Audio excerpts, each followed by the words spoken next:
hermanos, domingo 30 de agosto, se acabó lo bueno. No tenemos la sensación de que viene septiembre, hay que volver al cole, se acabaron las vacaciones, se va terminando el verano. Creo que empieza lo bueno. Todo depende de cómo enfrentemos cada momento, cada etapa de nuestra vida. Y creo que la palabra que el Señor nos va a dejar en esta mañana en el corazón nos va a enfocar a que sea un tiempo bueno para nosotros, septiembre. Que lo empecemos con buen pie. Y antes de que vayamos a la palabra, me gustaría que tengamos un momento de oración, ¿vale? Te pido que enfoques tus pensamientos, tu corazón, para que el Señor te hable en esta mañana, ¿vale? Inclina tu rostro ahí donde estás y dile: Señor, sujeto mis pensamientos, mi corazón, todo mi ser, Señor. Ayúdame a evitar toda distracción. Ayúdame a evitar, Señor, todo aquello que me impida escuchar lo que tú tienes para mí en esta mañana. Quiero que me hables, Señor. Quiero que alimentes mi espíritu, que ministres mi corazón, Señor. Que me enseñes, que me instruyas, que me corrijas si es necesario. Padre, en el nombre de Jesús, recibimos tu palabra en esta mañana. Amén y amén. Muy bien, hermanos, pues te pido que tengas tu Biblia abierta en el Salmo 32. Es el Salmo el que vamos a estar en esta mañana estudiando y queriendo recibir algo de forma personal para cada uno de nosotros que el Señor nos quiere hablar. Y he titulado precisamente esta enseñanza, pues el mismo título que tiene el Salmo, que es La dicha del perdón, ¿vale? Es difícil, ciertamente es difícil intentar añadir algo más a lo que el salmista ha escrito aquí acerca de la alegría que experimentamos cuando hemos sido perdonados. Yo creo que todos los que estamos aquí en algún momento hemos tenido que ser perdonados de parte de alguien, ¿a que sí? Todos en algún momento recibimos el perdón de nuestros padres, hemos tenido que pedir perdón en alguna situación específica de nuestra vida, de pareja, de trabajo, y hemos experimentado esa sensación de libertad, de paz, cuando hemos recibido el perdón. ¿Y cuánto más si ese perdón al que nos referimos es el perdón de Dios? Si tú estás en este lugar y eres consciente de haber entregado tu vida a Jesucristo, tú eres beneficiario del perdón de Dios. ¿A que sí? De otra manera no estarías en este lugar. De otra manera seguramente no tendrías, no le darías la importancia a venir a la iglesia. Pero tú sabes que has recibido un perdón inmerecido de parte de Dios. Y eso es maravilloso, es algo grande. Y dice la Biblia precisamente que el perdón es algo que trae felicidad a nuestra vida. Y eso es lo que ha intentado plasmar David en este Salmo 32. Así que vamos a ir a la lectura de la palabra, el Salmo 32. La dicha del perdón dice: bienaventurado aquel cuya transgresión ha sido perdonada y cubierto su pecado. Bienaventurado el hombre a quien Jehová no culpa de iniquidad y en cuyo espíritu no hay engaño. Mientras callé, se envejecieron mis huesos, el mi gemir todo el día. Porque de día y de noche se agravó sobre mí tu mano, se volvió mi verdor en sequedades de verano. Mi pecado te declaré y no encubrí mi iniquidad. Dije: confesaré mis transgresiones a Jehová, y tú perdonaste la maldad de mi pecado. Por esto orará a ti todo santo en el tiempo en que pueda ser hallado. Ciertamente la inundación de las muchas aguas no llegarán estas a él. Tú eres mi refugio, me guardarás de la angustia. Con cánticos de liberación me rodearás. Te haré entender y te enseñaré el camino que debes andar. Sobre ti fijaré mis ojos. No seáis como el caballo o como el mulo sin entendimiento, que han de ser sujetados con cabestro y con freno, porque si no, no se acercan a ti. Muchos dolores habrá para el impío, mas el que espera en Jehová le rodea la misericordia. Alegraos en Jehová y gozaos justos, y cantad con júbilo todos vosotros los rectos de corazón. Muy bien. Pues como decíamos, el salmista está intentando expresar la enorme felicidad, el enorme privilegio que experimentamos cuando recibimos el perdón de Dios. Es un salmo de David, como lo pone en el encabezado, pone Salmo de David. Y luego no sé si os habéis dado cuenta, por lo menos en las Biblias antiguas, las de papel, aparece una palabra pequeñita ahí que pone masquil, ¿vale? Esa palabrita aparece en 12 salmos más de la Biblia y me ha llamado la atención. Muchas veces pasamos de estos pequeños detalles en la Biblia y no nos preocupamos por saber, oye, ¿qué querrá decir esto? Bueno, pues a manera de información yo me lo he investigado, ¿vale? Y dicen los comentarios que masquil es una antigua palabra hebrea que anima a que aquel que se acerque al texto entienda que lo que va a encontrar en él es una palabra de meditación. Es una palabra de sabiduría para su vida y además contiene instrucciones útiles para la vida del creyente. Así que es lo que vamos a intentar hacer en esta mañana. Vamos a meditar en ella, vamos a intentar percibir la sabiduría de Dios para nuestra vida y es posible que encontremos también en ella algún tipo de instrucción útil para nosotros, ¿vale? Así que cuando vayas a tu Biblia y encuentres ahí la palabra masquil, pequeñita, en el encabezado del Salmo, piensa, aquí hay instrucciones que Dios ha dejado para mí. Es un recurso que Dios me ha dejado para que yo pueda meditar en mis tiempos de oración. Y además, hay sabiduría de Dios para mi vida. Ese es el Salmo 32. Y solamente ya empezando el Salmo, David nos deja una afirmación de lo que constituye la felicidad verdadera. En la primera frase David dice, bienaventurado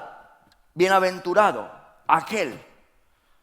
Y hemos aprendido, recuerdo en la etapa del confinamiento, cuando empezamos con los devocionales a través de nuestra página web, tuvimos un tiempo de estudio de las bienaventuranzas. Todavía puedes acceder a ello a través de nuestra página web, ¿vale? Hicimos un estudio a manera de devocionales donde estudiamos las bienaventuranzas, enseñanzas de Jesús, que tienen como fin revelarnos lo que es la auténtica y verdadera felicidad del ser humano, que no tiene nada que ver con lo que nosotros entendemos como felicidad. Nosotros asociamos la felicidad a momentos de alegría, pero la Biblia va más allá. Asocia la felicidad a una actitud constante del corazón, a una actitud constante de equilibrio, de paz en el alma. Más que humanamente entendemos la felicidad como que todo lo tenemos, tienes recursos de sobra, no estás enfermo, todo te va genial, eres guapo, eres guapa, ¿no?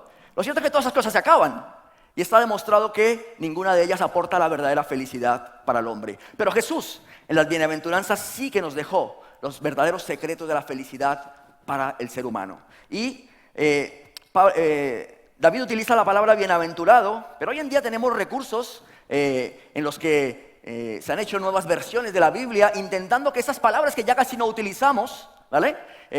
Pues sean más entendibles para nuestro tiempo. Porque nadie dice, bienaventurado tu hijo que vas al cole. Ya no utilizamos ese término, ¿a que no? ¿Vale? Bienaventurado tú que me conoces, qué bien te va la vida. No utilizamos ese tipo de términos y hay nuevas versiones que nos vienen bien para entender quizás palabras que han dejado de utilizarse y que nos ayudan a interpretar mucho mejor lo que dice la Biblia. Y por ejemplo, he cogido de Mateo 5:4, precisamente del pasaje de las bienaventuranzas, en la Nueva Versión Internacional, dice, dichosos los que lloran, porque serán consolados. Y la traducción del lenguaje actual dice, Dios bendice a los que sufren, pues Él los consolará. Ciertamente son promesas de parte de Dios para aquellos que reúnen un cierto perfil. Por ejemplo, bienaventurados los perseguidos por causa de mi nombre. Bienaventurados los pacificadores, porque ellos serán llamados hijos de Dios. Bienaventurados, ¿no? Jesús repite constantemente esta palabra y tiene que ver con felices, dichosos, alégrense. Es lo que está diciendo Jesús. Cuando seáis perseguidos por causa de mi nombre. Dichosos los que tienen hambre y sed de justicia, porque ellos serán saciados. Son las bienaventuranzas de Jesús. Y aquí, en el Salmo 32, David incluye una nueva bienaventuranza. Dice, bienaventurado, ¿quién? Aquel que es perdonado. Bienaventurado el que ha recibido el perdón de Dios. Bienaventurado aquel que ha entendido que si algo le puede aportar felicidad, equilibrio, gozo en su vida es que ha recibido el perdón de Dios, el inmerecido perdón de nuestro Señor. Ese es bienaventurado y tú y yo somos bienaventurados. Hemos recibido ese perdón ¿hace cuántos años? No lo sé, ¿hace cuánto conociste del Señor? En mi caso, junto con el de mi esposa, sucedió hace exactamente 20 años, en julio del 2000, empezando el milenio. Nosotros experimentamos esta bienaventuranza, recibimos el perdón y la misericordia de Dios. Y por pura gracia, el Señor nos trajo a sus caminos, el Señor nos incluyó en su familia, el Señor nos hizo partícipes de su obra. Y aquí estamos, hermanos, bienaventurados. Así que el Salmo dice, bienaventurado aquel que es perdonado. No describe en ningún caso David a nadie que sea perfecto, sino que describe a la persona que reconoce su condición, que reconoce que necesita de Dios, que reconoce que necesita el perdón del Señor y disfruta de la misericordia y del perdón de Dios. No está diciendo bienaventurado el que todo le va bien, el perfecto, el que todo le va genial. Dice bienaventurado el que reconoce su necesidad, entiende que es pecador y necesita acercarse a Dios. Y entonces es bienaventurado porque recibe ese perdón de nuestro Dios. No sé qué podríamos hacer nosotros para entender que los verdaderos secretos de la felicidad no están en lo que el mundo, de forma muy sutil, nos introduce desde que estamos pequeños. Deberíamos de tener una asignatura en la escuela dominical, en el colegio, donde les enseñemos a nuestros hijos lo que es la verdadera felicidad. Porque sin darnos cuenta, la sociedad va introduciendo en ellos la mentalidad de que serás feliz cuando tengas éxito profesional, de que serás feliz cuando compres la casa en la playa, de que serás feliz cuando consigas llevar adelante todos tus objetivos de formación, cuanto más sepas cuánto vales, cuánto tienes. Pero no sabemos cómo, esa es la mentalidad que se apropia de nosotros desde pequeños. En muchas ocasiones, cuando vamos en el coche, mi hija pequeña me hace esta reflexión. Está aquí, mi hija pequeña. A veces me pregunta, papá, si fuéramos ricos, papá, si fuéramos ricos, si tú fueras famoso, seríamos ricos. Y yo muchas veces le digo, nosotros ya somos ricos. Somos ricos. Tenemos al Señor. Nos tenemos a nosotros. Tenemos la iglesia. Somos ricos. Pero este comentario pasa muy rápido. Al otro día, papá, si fuéramos ricos. Así que parece que tiene que haber un nivel de insistencia en esta enseñanza, en que la verdadera felicidad del hombre se sustenta en todos los privilegios que hemos recibido al ser tenidos en cuenta por Dios, para recibir perdón, misericordia, ser usados por Él, formar parte de su familia, de la iglesia. Y eso tiene que ser la alegría de nuestro corazón. David intenta con gran éxito explicarnos en este salmo cuál ha sido su experiencia después de haber recibido el perdón, después de arrepentirse, ¿vale? Para entonces disfrutar del perdón de Dios. Y este Salmo 32 es la explicación de cómo él ha experimentado el perdón. Pero hay un salmo que nos habla de su arrepentimiento y es el Salmo 51. Curiosamente está mucho después del 32, ¿vale? Si siguiéramos el orden cronológico de los acontecimientos en la vida de David, tendría que aparecer primero el Salmo 51. Lo vamos a mirar rápidamente, no todos los versículos, pero vamos a mirarlo, Salmo 51 que dice arrepentimiento y plegaria pidiendo purificación. Dice Salmo de David. ¿Cuándo? Después que se llegó a Betsabé y vino a él Natán el profeta. Es el momento en el que David es confrontado por parte de Natán acerca de su pecado. Se ha apropiado de la mujer que no le corresponde, Betsabé, la esposa de Urías. ¿Os acordáis de esta historia, no? Si no, la estudiaremos en otro momento. Pero el caso es que aquí David ha sido confrontado con su situación y él escribe esto: ten piedad de mí, oh Dios, conforme a tu misericordia, conforme a la multitud de tus piedades, borra mis rebeliones, lávame más y más de mi maldad y límpiame de mi pecado. Porque yo reconozco mis rebeliones y mi pecado está siempre delante de mí. Contra ti solo he pecado. Y he hecho lo malo delante de tus ojos, para que sea reconocido justo en tu palabra y tenido por puro en tu juicio. He aquí, en maldad he sido formado y en pecado me concibió mi madre. He aquí tú amas la verdad en lo íntimo y en lo secreto me has hecho comprender sabiduría. Purifícame con hisopo y seré limpio. Lávame y seré más blanco que la nieve. Hazme oír gozo y alegría y se recrearán los huesos que has abatido. Esconde tu rostro de mis pecados y borra mis maldades. Crea en mí, oh Dios, un corazón limpio. Renueva un espíritu recto dentro de mí. No me eches de delante de ti y no quites de mí tu Santo Espíritu. Vuélveme el gozo de tu salvación y espíritu noble me sustente. Y así hasta el versículo 19. Esta es la confesión, la oración que hace David de arrepentimiento. Los sábados, en nuestros tiempos de oración, algo que anunciaba pero todavía hace un momento, en las mañanas, estamos aprendiendo a orar con los salmos. Y este salmo yo creo que es un buen recurso de oración. Señor, escudriña mi corazón. Renueva un espíritu recto dentro de mí. ¡Wow! ¡Qué oración! ¿No? Y creo que podríamos usarla como recurso en nuestros tiempos de devocional, nuestros tiempos de oración. David es confrontado por el profeta Natán y toma la decisión correcta. ¿Cuál es? Arrepentirse y buscar el perdón de Dios. Mis hermanos, nadie sabe lo que va a pasar mañana. No sabemos qué va a suceder al final con la educación en nuestro país. No sabemos al final qué va a suceder, si tendremos vacuna o no en 3 meses, 6 meses, 2 años. Nadie sabe lo que va a pasar. ¿Quién va a ser el próximo presidente de Estados Unidos? ¿Se va a ir Messi del Barcelona? ¿Ya lo sabes, hermano? No se sabe, ¿vale? Nadie sabe lo que va a pasar con las tensiones que han surgido ahora entre Turquía y Grecia, algo que afecta directamente a Europa. Nadie sabe lo que va a pasar en Bielorrusia. Si veis los telediarios, hay todo tipo de conflictos. Y este tipo de información puede llegar a generarnos mucha incertidumbre a nosotros. Pero lo bueno que tenemos los hijos de Dios es que hay cosas en las que tenemos certezas y seguridad. Hay una certeza, y es que Dios quiere hijos que vivan en integridad. Dios quiere una iglesia santa. Y para eso es importante el arrepentimiento y el perdón de Dios del que estamos hablando en esta mañana. De eso no tenemos incertidumbre, de eso hay seguridad. ¿Lo tienes claro tú, mis hermanos? Muchos creyentes se están viendo debilitados en este tiempo en su fe a causa de los cambios que está experimentando la iglesia. Por ejemplo, no nos podemos reunir con la misma frecuencia. Hemos tenido que aparcar áreas de servicio. Y muchos creyentes empiezan a ver debilitada su fe, su compromiso, a causa también de la presión económica que se vive en los hogares, a causa de las situaciones de enfermedad. La fe empieza a verse debilitada.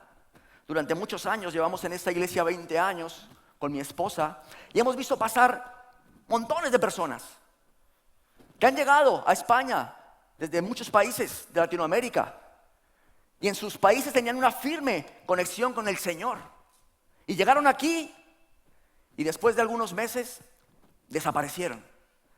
Empezaron a visitar iglesia, otras iglesias.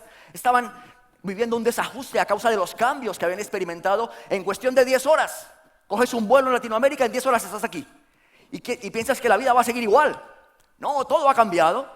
Y algo que ha cambiado también es tu iglesia. Ya no es la misma. Y si no consigues aferrarte al Señor, aferrarte a la palabra, aferrarte a la fe, ¿sabes qué va a pasar? Ese tiempo de incertidumbre va a conseguir apartarte del camino del Señor. Y a muchos les he vuelto a ver después de muchos años venir una vez más a la iglesia, arrastrando un montón de problemáticas a causa de estar apartados del camino del Señor. Con hijos no deseados, problemáticas con matrimonios fuera de tiempo, montones de conflictos. Y tú dices, ¿dónde estabas, hermano? ¿Qué pasó? Hace 10 años te vi que venías a la iglesia, ¿qué pasó? No sé lo que pasó, pero cuando menos me di cuenta estaba apartado del camino. Ese tiempo de incertidumbre, ese tiempo de cambio, pasó una factura muy, muy alta en su vida espiritual. Y nosotros estamos viviendo tiempos en los que la economía está siendo probada, la economía de los países, está siendo probada la estabilidad de la iglesia, pero sobre todo está siendo probada, creo, la fe del creyente. Es tiempo de aferrarse al Señor, es tiempo de aferrarse a la palabra, es tiempo de abrazar tu fe, hermano, y que el Señor se encargue de todo lo demás. Si tenemos que volver al cole con mascarilla, pues habrá que hacer el esfuerzo. Si tendremos que seguir haciendo adaptaciones en nuestros cultos, tendremos que hacer el esfuerzo. Pero que nada consiga apartarte del propósito que Dios tiene sobre tu vida.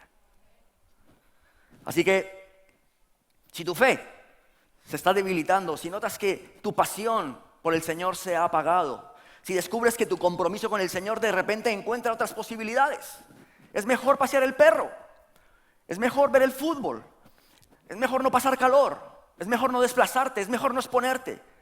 Es posible que tengas que volver al punto de partida.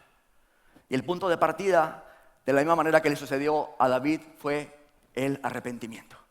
El punto de partida es el arrepentimiento. Para volver al camino no existe otra opción más que el arrepentimiento. Así lo descubrió David y nos lo decía en el Salmo 51, los versículos 3 y 4 que hemos leído. Esa fue la decisión acertada de David. Yo reconozco mis rebeliones. Mi pecado está siempre delante de mí. Contra ti y solo contra ti he pecado y he hecho lo malo delante de tus ojos. En el Antiguo Testamento, como bien sabéis, el pueblo de Israel constantemente se apartaba de Dios. ¿Vale? ¿Y cuál era siempre la condición de Dios para volver y restaurar a su pueblo? ¿Qué tenían que hacer? Arrepentirse y cambiar. Esa era la única condición. Y cuando el pueblo se arrepentía y establecía cambios, Dios lo rescataba, Dios lo liberaba, Dios lo levantaba, Dios lo fructificaba. Y una vez más el pueblo volvía a hacer lo malo. Y otra vez Dios los levantaba cuando ellos se arrepentían. Luego vemos, incluso en el ministerio de Juan, a quien conocemos como el Bautista. ¿Cuál fue su ministerio? Mateo 3, versículos 1, 2 y 6, dice: en aquellos días vino Juan, el Bautista, predicando en el desierto de Judea y diciendo que arrepentíos, porque el reino de los cielos se ha acercado. Y el versículo 6 dice: y eran bautizados en el Jordán, confesando sus pecados. Luego aparece Jesús. Jesús, una vez que fue llevado al desierto para ser tentado, dice la Biblia que cuando regresó supo que Juan había sido encarcelado y Jesús se fue a Capernaum y dice que empezó allí su ministerio. ¿Y cuál fue el mensaje de Jesús? Según leemos en Mateo 4, 17. Desde entonces Jesús comenzó a predicar y a decir: arrepentíos.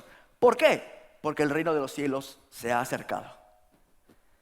En los inicios de la iglesia, primer discurso de Pedro, el día de Pentecostés, una vez que Pedro experimentó la llenura del Espíritu Santo y allí fluyeron las lenguas, Pedro dejó este gran discurso que dice la Biblia que conmovió a las personas que le escucharon.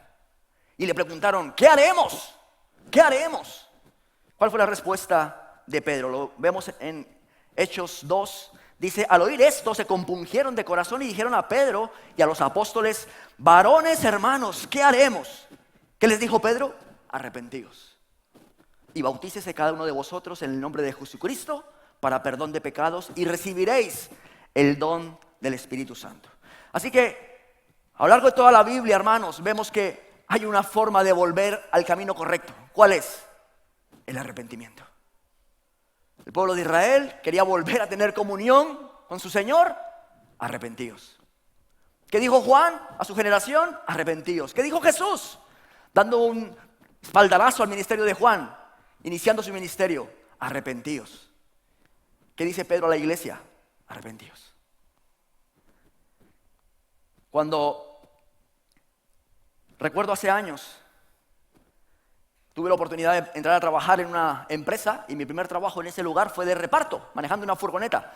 Y entonces no existía el GPS, tremendo recurso que tenemos hoy en día que te lleva a cualquier sitio. Tú imagínate un colombiano, poco tiempo en España, conocía la Puerta del Sol y la casa donde vivía. Y se mete a trabajar, a repartir por Madrid. ¿No? Cada día era una aventura. Recuerdo los callejeros, no sé si os acordáis, los hermanos españoles o los que lleváis más tiempo aquí, había unos callejeros de papel, ¿os acordáis? ¿No? Había que hacer curso para aprender ese callejero.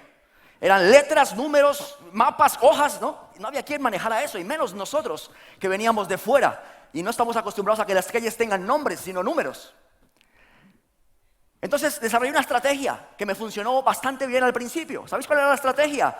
Yo tenía que ir a pueblos que no conocía para llevar el producto que repartía la empresa en la que yo trabajaba. Y entonces yo llegaba, por ejemplo, al pueblo de Alcobendas, yo no lo conocía, y tenía que visitar allí 7 u 8 clientes. Y te metías en el pueblo y llegaba el momento en que te perdías, no sabías en dónde estabas. ¿Sabes lo que hacía? Volvía al punto de partida. Me iba al lugar donde yo sabía que hasta ahí iba bien. Hasta ahí estaba seguro de que estaba en el lugar correcto. Y a partir de ahí me reconducía para ir a los lugares al que tenía que llegar. Tener claro el punto de partida, en dónde vas a reconducir una vez más tu vida, enderezar el camino, es importantísimo. Y lo que la Biblia nos dice es que ese punto de partida para nosotros, si estamos debilitados en la fe, si estamos perdiendo pasión, si estamos permitiendo en nuestra vida aspectos, comportamientos que sabes que a Dios no le agradan, vuelve al punto de partida. Arrepiéntete y cambia. Esto me funcionó y estoy seguro que en nuestra vida espiritual también va a funcionar. De hecho, cuando Jesús nos enseñó la oración, incluyó en su enseñanza esta cláusula para nosotros, para que tengamos una buena relación con el Padre y con las personas. ¿Qué dijo Jesús? Lo leemos en Lucas 11, versículos del 3 al 4. Dice: el pan nuestro de cada día, dárnoslo hoy y perdónanos nuestros pecados. Porque también nosotros perdonamos a los que nos deben. Perdónanos. Sabemos que la respuesta de Jesús al dejarnos el Padre Nuestro fue ante la pregunta o ante la solicitud de sus discípulos que le dijeron: Maestro, enséñanos a orar. Los discípulos veían cómo Jesús constantemente se apartaba de mañana, de noche, a mediodía, al campo, a la montaña, a orar. Y los discípulos le dijeron a Jesús, enséñanos a orar. Entendieron que era algo importante. Y Jesús nos deja aquí, en el Padre Nuestro, esta enseñanza acerca de la importancia de pedir perdón. No sabemos si al introducirlo Jesús aquí, lo hizo para que fuese un elemento diario de nuestra vida, el arrepentimiento. Lo cierto es que Jesús lo hacía a diario, su oración. Jesús no tenía de qué arrepentirse, lo sabemos. Él no había pecado. Él en su condición de hombre necesitaba la comunión con el Padre. Pero nosotros sí necesitamos el arrepentimiento. Y quizás si Jesús lo dejó ahí en el Padre Nuestro como oración, como modelo de oración para nosotros, es algo que en lo que tengamos que ejercitarnos. Pero volvamos al Salmo que hemos tomado como referencia hoy, el Salmo 32, que dice, vamos a ir a los versículos 1 y 2. Y ya en estos dos versículos, David nos deja claro cuáles son los elementos sobre los que tenemos que examinar nuestra vida. ¿De qué cosas nosotros deberíamos de arrepentirnos? ¿Qué cosas tenemos que evitar? Dice el Salmo 32, versículos 1 y 2, bienaventurado aquel cuya transgresión ha sido perdonada y cubierto su pecado. Bienaventurado el hombre a quien Jehová no culpa de iniquidad y en cuyo espíritu no hay engaño. Aquí hay 4 elementos que tenemos que nosotros tener en cuenta. El primero es la transgresión. ¿Qué es la transgresión? Dale la siguiente diapositiva, hermano. Muy bien, ¿qué es la transgresión? Dice ahí, es un acto de rebeldía consciente en contra de la voluntad de Dios, ¿vale? O sea, tú sabes lo que Dios espera de ti y tú deliberadamente decides hacer lo contrario. Eso es una transgresión, dice la Biblia. Segundo, hace referencia al pecado, dice, y ha sido perdonado y cubierto su pecado. Hemos aprendido aquí que pecado es errar el blanco. Todo aquel que comete pecado, dice Primera de Juan 3:4, todo aquel que comete pecado infringe también la ley. Porque el pecado, ¿qué es? Infracción de la ley. El pecado es una infracción de la ley. Errar en el blanco quiere decir que haces exactamente lo que no tenías que hacer y dejas de hacer lo que sí tenías que hacer. Quiere decir nunca aciertas. Pablo, cuando escribe a los romanos, dice que cuando nos fue dada la ley, ya el pecado estaba en el mundo. Y mediante la ley se reveló que todos éramos pecadores. Eso dice Romanos 3:23. Por cuanto todos pecaron, están destituidos de la gloria de Dios. ¿Vale? Y era bien normal, porque la ley que se le dio al pueblo estaba constituida por 613 leyes, de las cuales 365 eran leyes o mandamientos de cosas que el pueblo no debía de hacer. Y 248 de cosas que se tenían que hacer. ¿Cuántas sabemos nosotros? ¿Verdad? Si nos ponen un examen acerca de cuáles son las 365 cosas que no se deben hacer, fallaríamos todos. ¿Verdad? Así que lo normal es que hagamos lo que no tenemos que hacer y dejemos de hacer lo que sí debemos hacer. Y dice la Biblia que esto es pecado, es infracción de la ley. ¿Y qué pasa? Que muchas veces esto sucede de forma inconsciente. Ya os he comentado cómo inicié yo mi vida laboral en España con este trabajo y muchos otros, por supuesto. Pero recuerdo cuando compré mi primer coche, me saqué un carnet de conducir, era un permiso internacional para poder empezar a trabajar. Entonces te lo sacaba una entidad aquí en España, no sé si todavía existe esto. Yo me compro un coche y tengo un carnet para conducir, ¿vale? Pero cuidado, yo vengo de un país en donde aprendemos a conducir con 12 años y nos enseña el abuelo, o el papá, o el tío, ¿vale? Así que tú aprendes las normas de tráfico por pura intuición. Eso ha cambiado, os advierto que eso ha cambiado. Tengo entendido que Colombia ha cambiado mucho en este aspecto, pero entonces éramos así, ¿vale? Eso nos hacía especiales, hermanos. Y resulta que yo llego a España y me compro un coche y empiezo a conducir. Y yo recuerdo que escuchaba a los hermanos en la iglesia que decían, ¡buah, es que aparcar en Madrid nunca encuentras dónde aparcar! Y yo decía, qué raro, yo siempre encuentro. He visto, hay unos sitios que pone vado y ahí se aparca genial. Claro, en mi país no existe la palabra vado, así que yo no sabía qué era eso. Y yo siempre encontraba sitio para aparcar. ¿Sabes qué sucedió? Empezaron a llegar las multas de tráfico a mi casa. Yo no podía ir a tráfico y decirle, señor, yo no sabía que eso era una infracción. ¿Sabe lo que me hubiesen dicho? Eso es problema suyo. Usted tiene que conocer las leyes. ¿A que sí? Y que usted no las conozca no le hace inocente. Usted es culpable. Usted tiene que pagar. Es lo mismo que nos pasa con el pecado, hermanos. Que desconozcamos las leyes no nos hacen inocentes. Dios las estableció. Y como las desconocemos, las incumplimos. Y por eso necesitamos arrepentirnos y examinar nuestro corazón delante de Dios. Pero aumenta y nos habla de la iniquidad. ¿Qué es la iniquidad? La iniquidad es una distorsión moral. Es una palabra que se utiliza muchísimo en los salmos. Según vas avanzando en la Biblia, la encuentras cada vez menos en el Nuevo Testamento. Pero los salmos y el Antiguo Testamento la encuentras muchísimo. Y seguramente muchos la hemos leído y hemos pasado de ella. Decimos iniquidad es malo. Suena a malo, ¿no? Pero la iniquidad tiene que ver con una distorsión de lo moral. Quiere decir que tú has hecho de algo bueno, lo has convertido en malo. Has cogido tus propios argumentos, los has adaptado y encima has dicho que Dios los respalda. Eso es una iniquidad. ¿Sí? Es como cuando justificamos mentir. Es iniquidad. Porque la Biblia dice no mentirás. Y si nosotros lo justificamos, no, pero es que tuve que decir porque resulta que no sé qué, porque tal. Estás argumentando algo que ya sabes que Dios no aprueba y tú estás intentando que tenga el respaldo de Dios. Es una distorsión de lo moral. Y por eso en los salmos hace mucha referencia a las iniquidades. Y es porque sin darnos cuenta vamos avanzando y vamos apropiándonos de conceptos que hemos conocido en la iglesia, pero luego en el mundo nos convienen otros y entonces los adaptamos para no sentirnos tan mal y sin darnos cuenta estamos viviendo algo que a Dios no le agrada pensando que a Dios le agrada. Y eso es iniquidad. Y luego por último dice, el engaño es la actitud constante de vivir en la mentira y falsedad. Es cuando sabemos que estamos mal y aún así lo mantenemos en el tiempo. Y mentimos y engañamos, ¿vale? Y aquí decimos una cosa, decimos otra, para no enfrentar nuestra realidad. Y es que estamos en pecado, que somos transgresores, que vivimos en iniquidad. David, cuando escribe esto, él entiende perfectamente que ha fallado en todos y en cada uno de ellos. Que es transgresor, que es un pecador, que vive en iniquidad y que es un engañador. Y de esto se arrepiente y vuelve al punto de partida para restaurar su relación con Dios.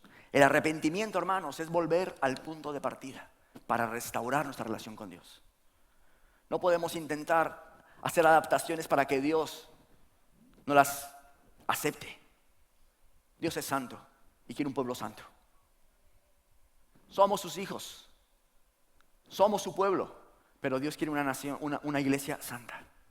Y la integridad es algo muy importante para nosotros, para que nuestra relación con Dios sea fluida y experimentemos la felicidad de la que habla la Biblia. Esa felicidad interior, profunda, sobrenatural, que no tiene que ver con los aspectos superficiales de este mundo, sino lo que Dios ha prometido para aquellos que reconocemos nuestra maldad, nuestro pecado y volvemos al punto de partida. Así que avanzamos sobre el Salmo 32 y vamos al versículo 3 y 4. Y lo primero que hace David es reconocer el daño que está haciendo esta situación en su vida. Dice versículos 3 y 4, mientras callé, se envejecieron mis huesos en mi gemir todo el día, porque de día y de noche se agravó sobre mí tu mano, se volvió mi verdor en sequedades de verano. En esa sección David describe cómo está él físicamente. Él está enfermo. Entiende que el pecado en el que él está viviendo le ha enfermado. Y el otro día, uno de los motivos por los cuales decidí compartir este salmo fue porque comiendo con unas hermanas aquí en la iglesia, las hermanas que vienen a hacer la tarea de limpieza, ahora que Diego está de vacaciones, quiero agradecer a las hermanas, no sé si estáis por ahí, por la labor que hacen para que nosotros vengamos a este lugar los domingos y esté todo desinfectado y limpio. Hay unas hermanas que vienen los martes y con ellas tengo el placer de compartir el tiempo de comida los martes. Y entonces una hermana dijo, en la conversación que teníamos, hablaba, no sé si era de una tía o algo, hermana, discúlpame si me equivoco el personaje, pero bueno, no sé si era una tía o alguien cercano. Y decía, es que tenía úlceras y estaba muy mal. Y dijo, y eso era causa del pecado. Así que yo pensé y dije, esto me suena a filosofía nueva.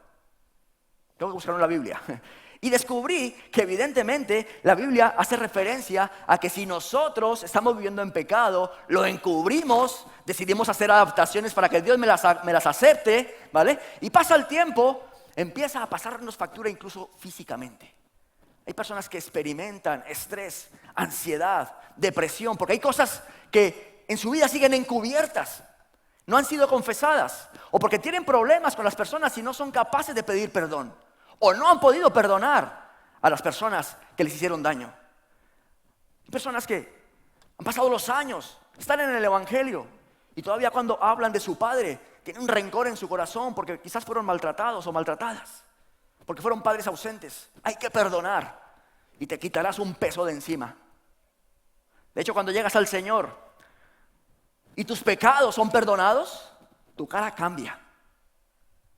Yo recuerdo un hermano que vino aquí a la iglesia hace años, estábamos en el edificio de Betel todavía. Su esposa le invitaba a la iglesia y él estaba duro. Pero de repente, un domingo el Señor inquietó su corazón, él dio el paso, aceptó al Señor y pasados unos meses se acercó a saludarme. Y yo lo miro y, hombre hermano, wow, está rejuvenecido, le digo yo. Y él sacó unas fotos que llevaba en su móvil y me enseñó y dijo, mira, así era yo hace 4 meses y así soy yo ahora. Estaba más joven, había experimentado el perdón de Dios. Su rostro había sido transformado, estaba rejuvenecido, se sentía vigoroso. Así me sentí yo hace 20 años, hermano. En el punto de partida, empezando de cero. Y si has perdido ese gozo, ese entusiasmo, esa alegría de haber sido perdonado, vuelve al punto de partida. Vuelve al punto de partida y reconduce tu camino. Así que David reconoce que está experimentando incluso dolencias físicas a causa de su pecado. Y en el versículo 5 vemos la decisión que toma David. Dice, mi pecado te declaré y no encubrí mi iniquidad. Dije, confesaré mis transgresiones a Dios, a Jehová, y tú perdonaste la maldad de mi pecado. Aquí vemos el acto acertado, la decisión acertada que tomó David fue la de confesar sus rebeliones, sus pecados. Y es que hay beneficios en confesarnos ante Dios. Seguramente hay muchos. Yo solamente he apuntado 4. Uno de ellos me mantiene alerta. Cuando yo hago este ejercicio de confesarme ante Dios, de examinar mi corazón, ¿sabes qué consigo para mi vida, para el día a día? Estar alerta. ¿Para qué? Para no seguir fallando en lo mismo.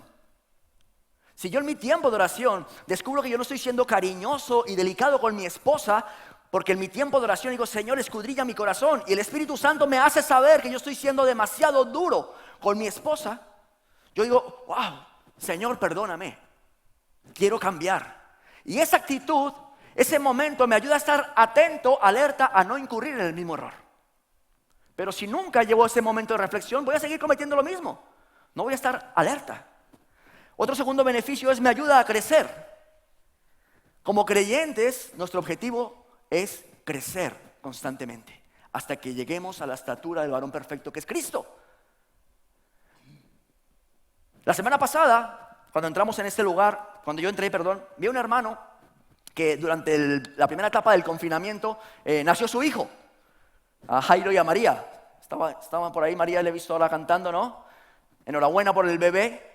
Y yo le veía a Jairo con el bebé y digo, wow, han pasado los meses, ha crecido, ¿no? Hay cosas que durante la pandemia, durante el tiempo de confinamiento se han quedado estancadas, pero hay cosas que siguen avanzando. Los niños siguen creciendo.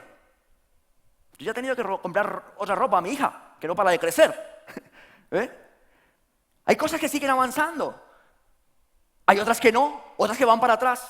Y nuestra vida espiritual, a pesar de la pandemia, tiene que seguir avanzando. No puede ni estancarse ni ir para atrás, a pesar de que el mundo está como está. Nuestro objetivo seguirá siempre crecer, avanzar. Y examinar nuestra vida, confesar nuestros pecados nos ayudará a crecer. Además nos ayudará a mejorar nuestras relaciones personales.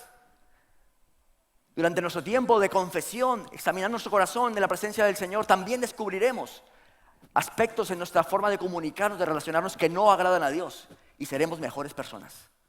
Seremos mejores amigos, seremos mejores hermanos, mejores padres, mejores hijos. Y algo importantísimo que también va a suceder si practicamos el hábito de examinar nuestro corazón, de confesarnos ante Dios, es que aprenderemos a escuchar la voz de Dios.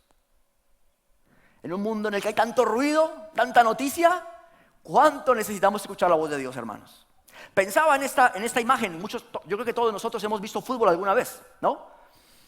Y no sé si te lo has planteado en algún momento, pero llega el momento en el que hay una jugada en el estadio y hay 70.000, 80.000 espectadores cantando, haciendo ruido, ¿no? Y se levanta el entrenador y llama a un jugador. ¡Pedro David! ¿No? Cualquiera dice, está loco. O sea, ¿cómo le va a escuchar? ¿Cómo le va a escuchar si hay 80.000 personas gritando? El caso es que Pedro David hace y mira al entrenador, ¿no? Y el entrenador le hace, ya está, entendió. El otro, ¿no? Algo ha pasado. A diario, ese jugador escucha a su entrenador, le conoce la voz. Y a pesar de tanto ruido, cuando su entrenador lanza un llamado, él puede escucharle en medio de tanto barullo, en medio de tanto ruido. Vivimos en un mundo que hace ruido, con problemáticas, con tensiones, con guerras, con desastres, ¿verdad? Necesitamos escuchar la voz de Dios. Y cuando nosotros nos ejercitamos en la confesión, en escudriñar nuestro corazón, vamos a percibir la voz de Dios en medio del ruido. Vas a percibir cuando te digan, Cristian. Y el Señor te va a decir, y tú vas a saber que es Dios quien te está hablando. Así que pueden haber muchos más beneficios de la confesión. Y a partir del versículo 5, David empieza a hablarnos del beneficio del perdón, ¿vale? Dice, y perdonaste la maldad de mi pecado. Primera de Juan, versículos 8 y 9 del capítulo 1 dice, si decimos que no tenemos pecado, nos engañamos nosotros mismos y la verdad no está en nosotros. Ahora bien, si confesamos nuestros pecados, Él es fiel y justo para perdonar nuestros pecados y limpiarnos de toda maldad. Tenemos un Dios que quiere perdonarnos. Tenemos un Dios que no va a retener su perdón. Si nosotros, los que somos padres, antes de que nuestro hijo nos diga, me perdonas, nosotros ya estamos dispuestos a decirles que sí. ¿Cuánto más nuestro Dios? Que nos ama con un amor impresionante. Pero es necesaria la confesión. Ahora bien, si decimos que no tenemos pecado, dice, nos engañamos a nosotros mismos. Porque fallamos muchas veces. Y por eso necesitamos volver al punto de partida. Así que, qué gran privilegio saber que hay un Dios, nuestro Dios, que es un Dios perdonador. Un Dios misericordioso. Sigue el versículo 6 y 7 hablando de los beneficios del perdón. Dice, por esto orará a ti todo santo en el tiempo en que puedas ser hallado. Ciertamente la inundación de muchas aguas no llegarán estas a él. Tú eres mi refugio. Me guardarás en la angustia. Con cánticos de amor me rodearás. Para mí, esto es una invitación que hace aquí el salmista a aquellos que sin ser perfectos son hijos de Dios. ¿Y por qué digo yo que son hijos de Dios? Dice, por esto orará a ti todo santo. Todo santo. ¿Para qué? Para hallar el perdón de Dios, la restauración de Dios. Y dice, orará a ti todo santo. Y pienso yo que se hace referencia específicamente a nosotros, el pueblo de Dios, a nosotros, la iglesia, a nosotros, los hijos del Señor. ¿Por qué? Porque sin ser nosotros santos, sabemos que la Biblia dice que somos nación santa, y lo único que hace posible que tengamos ese título es que somos propiedad de Dios. Y lo que le pertenece a Dios es santo, porque es de Él, y Él es santo. La iglesia es santa, porque es de Él. Su palabra es santa, porque es de Él. Y dice la Biblia que somos santos, porque somos de su propiedad. Y dice David, por esto orará a ti todo santo. Está diciendo todo aquel que es hijo de Dios, todo aquel que experimenta en su corazón la convicción del pecado y está dispuesto a acercarse al Señor, ¿vale? Y tenemos garantía de que Dios va a ser hallado. Me buscaréis y me hallaréis, porque me buscaréis de todo vuestro corazón, dice la palabra de Dios. Así que hay una promesa en estos versículos de protección de parte de Dios. Ayer en el tiempo de oración, nuestro hermano Pedro David nos decía que en la Biblia, cuando hace referencia a las muchas aguas, siempre hace referencia a las pruebas que vienen a nuestra vida, ¿no? De hecho, Isaías dice, cuando pases por el fuego, la llama no arderá en ti. Cuando pases por las aguas, estas no te anegarán. Y aquí dice lo mismo, hace referencia a que cuando suban las aguas, cuando venga el tiempo de dificultad, cuando te llegue el agua al cuello, no te preocupes. ¿Por qué? Porque el Señor estará contigo. Tú eres mi refugio, Él es nuestro refugio. Y dice además que con cánticos de liberación nos rodeará. Wow, he estado pensando en esta parte. Cánticos de liberación nos rodearás. Lo único que se me ocurre, hermanos, es la sensación de tener un escudo en nuestro alrededor, de paz, de alegría, de seguridad. Es algo que solamente Dios puede hacer. Cuando llegamos al Señor tenemos esa sensación tan viva. Cuando estamos experimentando la etapa inicial de nuestra vida espiritual, es tan real. Vamos por la calle y nos sentimos como que vamos flotando, ¿verdad? No sé si tú has vivido esa experiencia. Así era mi experiencia hace 20 años. Ahora te sentías protegido, te sentías seguro. Y dice la Biblia que esto es una realidad cuando nosotros confesamos nuestro pecado. Es una realidad en nuestra vida. Estamos rodeados de paz, de gozo, de seguridad, de amor. Luego cuando llega al versículo 8, hay un cela de Dios. Sabemos que esto es un tiempo de pausa. Y a partir de aquí, entiendo que el salmista, creo, que recibe algo de parte de Dios. Porque dice, te haré entender y te enseñaré el camino en que debes andar. Sobre ti fijaré mis ojos. ¿Y esto no parecen ser palabras de David? Más bien parecen ser palabras que él está recibiendo de parte de Dios. Acerca de lo que Dios va a hacer ahora que él ha confesado sus pecados, ahora que él se ha arrepentido, ahora que él va a cambiar. Le está diciendo el Señor, yo te voy a dar guía, te haré entender, te guiaré por el camino correcto. Dice, sobre ti fijaré mis ojos, atraerás mi presencia. Cuando confesamos nuestros pecados, cuando volvemos al punto de partida, atraemos la presencia de Dios sobre nuestra vida. ¿Y cuántas veces le decimos al Señor, Señor, yo quiero más de ti, lléname, lléname? ¿No? Pero no estamos dispuestos a pasar por la confesión, por la corrección, por dejar de lado las transgresiones, las iniquidades de nuestra vida. Queremos lléname, lléname, ¿no? Y que Dios responda a ese llamado.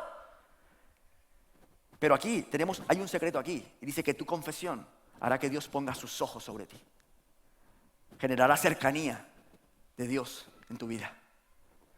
Así que, y además, también hay una palabra de advertencia. Dice, no seas como el caballo o como el mulo, sin entendimiento. No seas cabeza dura. No seas rebelde. Hace años me acuerdo cuando mi hija mayor, que ahora está siguiéndome en casa, un saludo para mí. Cuando mi hija mayor empezó también a crecer, y normal, en la etapa de la adolescencia empieza a aparecer la rebeldía, ¿no? Y recuerdo que desde muy pequeña nos acostumbramos con ella a cualquier cosa que queríamos corregir lo hacíamos hablando. Venga, vamos a hablar. Pero tú no ves, no entiendes, pero no te das cuenta. Usa la lógica a Dios, ¿no? La conversación, pero hay una etapa en la adolescencia que parece que ya esto no funciona, ¿no? Es que tenemos hijos adolescentes o ya pasaron por ahí, saben que llega, que ya la conversación, el acuerdo, el entendimiento parece que no funciona. Y entonces pasamos al siguiente nivel. Y entonces tuve que decirle, los únicos que aprenden a base de castigo, de látigo, de palo son los animales. Porque ellos no tienen entendimiento. Y es lo que está diciendo aquí el salmista, no seas como el caballo, como el mulo sin entendimiento. La única forma de que un caballo adopte la enseñanza que tú le quieres dar es mediante el dolor.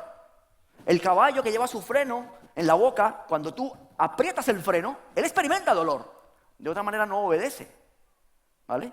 Y cuando está en la etapa de formación, cuando es potro, cuando lo están domando, lo tienen que castigar. Yo esto lo he visto porque mucho tiempo de mi vida conocí la vida en el campo. Y he visto el sufrimiento que tiene que experimentar el caballo para que un día sea dócil. Y he visto hasta dónde puede llegar un caballo a ser tan dócil. que no hace falta ni la espuela ni el freno para montarle, solamente con apretar tus rodillas el jinete, el caballo hace lo que tú quieres. Pero llegar a ese momento de docilidad, de sujeción, ha pasado por un tiempo de dolor. Y la Biblia dice, no seas como el caballo. ¿Por qué tiene que ser necesario que experimentes dolor para que aceptes que hay pecado, que hay transgresión, que hay engaño en tu vida? Simplemente vuelve al punto de partida, arrepiéntete, cambia y retoma el buen camino. Vuelve donde lo dejaste cuando todo iba genial. Vuelve al punto de partida. Si estás perdido, estás dando vueltas, vuelve al punto de partida y reconduce. No seamos como el caballo o como el mulo, como dice aquí la palabra. Es una advertencia para todos nosotros. Y luego llegamos al versículos 10 y 11, la segunda parte del versículo 10, que dice: mas el que espera en Jehová, le rodea la misericordia. Alegraos en Jehová y gozaos justos. Y cantad con júbilo todos vosotros los rectos de corazón. David termina con una expresión de alegría. Gozaos justos, rectos de corazón, cantad. ¿Por qué? Porque has recibido el perdón de Dios. Esta parte final del Salmo es evidente que David está diciendo: wow, qué gran privilegio, Dios ha perdonado mi maldad. Dios ha cubierto mi pecado, Dios ha olvidado mi transgresión, Dios ha limpiado mi iniquidad. Alegrémonos, gocémonos. Wow, esa es auténtica felicidad, hermanos. Esto es auténtica felicidad. Pero es necesario, si queremos vivir en ello, que volvamos al punto de partida. Postrémonos delante de Dios, confesémonos ante Él, restauremos nuestra comunión con el Señor. Tenemos total seguridad de que recibiremos su perdón. Y como consecuencia, todos los beneficios prometidos de parte de Dios: dirección, protección, cercanía con el Padre, paz, seguridad. Pero queremos los beneficios sin pasar por la puerta correcta. El punto de partida: confesarnos. Cambio, vivir de otra manera. ¿Qué os parece si nos ponemos en pie, hermanos? No sé si podemos tener una melodía de piano. Solo con el piano sería suficiente, Javi. Y me gustaría que termináramos orando al Señor en dos líneas. La primera, de gratitud a Dios por su perdón y su misericordia sobre nosotros. Y la otra, quiero que te lleves un reto en tu corazón, hermano, hermana, en esta mañana. Si tienes que volver al punto de partida, no te lo pienses dos veces. No lo pienses dos veces. Dios está esperando tu confesión, está esperando ese encuentro contigo. Está esperando ese momento en el que tú decides cambiar, empezar otra vez. No pasa nada, se recuperará el tiempo perdido, pero es mejor quitarse peso de encima. Amado Dios, gracias por tu palabra, Señor.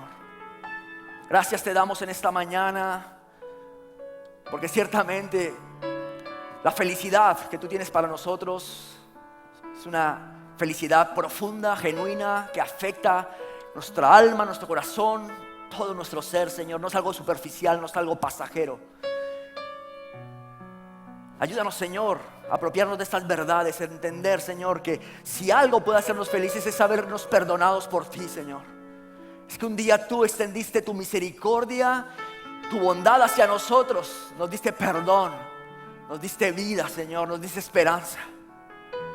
Y en ti, Jesús, tenemos salvación. Ese es el mayor gozo de nuestra vida, de nuestro corazón, Señor.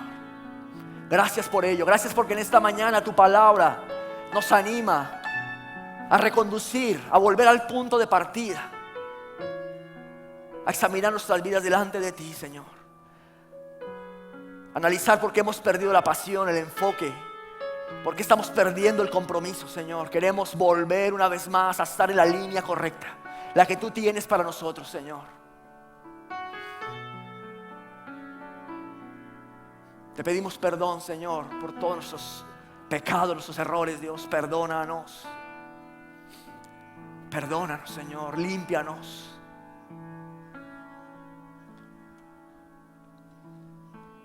Espíritu Santo, háblanos. Queremos escuchar tu voz.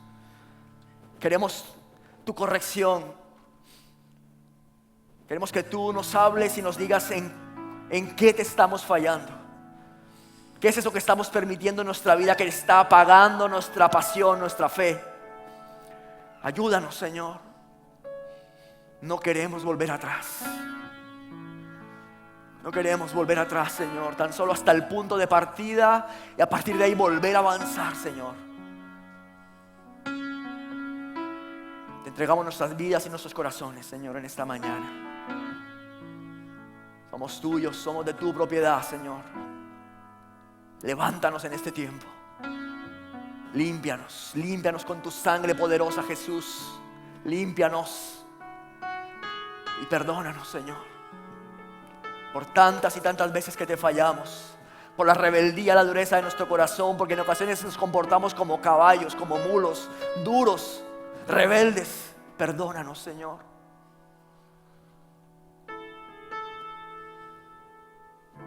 Y ayúdanos a volver una vez más, Señor, a disfrutar del privilegio, del gozo de la salvación. Ayúdanos a quitar todo aquello que arrastramos, que son pesos en nuestra vida y nos impiden avanzar, crecer, llevar a cabo todo aquello que tú quieres para nosotros, Señor. Aquí están nuestros corazones y nuestras vidas, Señor. Los ponemos en tus manos. Renovamos, ratificamos nuestro compromiso contigo, Señor. Te amamos, Rey. Te adoramos, Dios. Precioso, Señor. A tus pies arde mi corazón. A tus pies te entrego lo que Así es, Señor. es el lugar de mi donde nadie me puede señalar. Me perdonaste, me acercaste a tu presencia. Gracias, Señor. Me levantaste, hoy me postro a adorarte. No hay lugar más alto, más grande que estar a tus pies, que estar a tus pies. No hay lugar más alto, más grande que estar a tus pies, que estar a tus pies. No hay lugar más alto, más grande que estar a tus pies, que estar a tus pies. No hay lugar más alto, más grande que estar a tus pies, que estar a tus pies. Así es, Señor. No hay mejor lugar. No hay lugar más grande, no hay lugar más alto que podamos llegar a conocer que a tus pies, postrados ante ti, Señor. Sabemos que un corazón contrito y humillado tú nunca lo desprecias, pero al soberbio, al altivo tú le miras de lejos, Señor. Queremos, Señor, recuperar una vez más esa actitud de humillación, de entrega, de sometimiento a ti, Señor. Padre, perdona la dureza de nuestro corazón, Señor. Volvemos a ti, nos volvemos hoy a ti, Señor. Nos humillamos ante ti. Confesamos nuestro pecado, Señor. Te hemos tenido en poco. Hemos cambiado, Señor, nuestro compromiso contigo por otras cosas que nos agradan más, Señor. Perdónanos. Perdónanos, Dios. Perdónanos. Perdónanos, Rey. No hay lugar Más alto, más grande que estar a tus pies, que estar a tus pies. No hay lugar más alto, más grande que estar a tus pies, que estar a tus pies.